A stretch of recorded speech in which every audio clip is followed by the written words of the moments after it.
Secunderabad cantonment MLA Lasya నందితను కొద్ది రోజులుగా ప్రమాదాలు వెంటాడుతున్నాయి. గతేడాది డిసెంబర్ నుంచే మృత్యు ఆమెను వెంటాడుతోంది.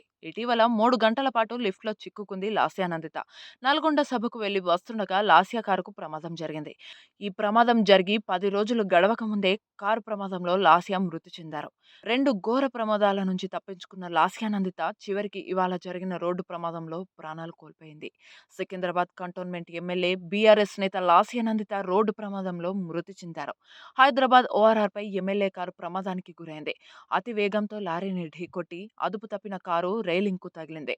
ఈ ప్రమాదంలో లాస్యా నందిత తలకు తీవ్ర గాయమై అక్కడికక్కడే మృతి చెందారు. ఆమె డ్రైవర్ ఆకాష్కు తీవ్ర గాయాలు కాగా ఆసుపత్రికి తరలించారు. 120 కిలోమీటర్ల వేగంతో వెళ్తున్న కారు ఎమ్మెల్యే లాస్యా నందిత సికింద్రాబాద్ నుంచి సదాశివపేట వెళ్తుండగా ఈ ప్రమాదం జరిగింది. ఓ ఫంక్షన్కు వెళ్తుండగా ఈ ఘోర ప్రమాదం జరిగింది. కొత్త కారులో బెలూన్లు తెరుచుకున్నాయా లేదా అనే విషయంపై ఇంకా క్లారిటీ లేదు. రోడ్డు ప్రమాద సమయంలో లాస్యా కారు 120 కిలోమీటర్ల వేగంతో వెళ్తోంది.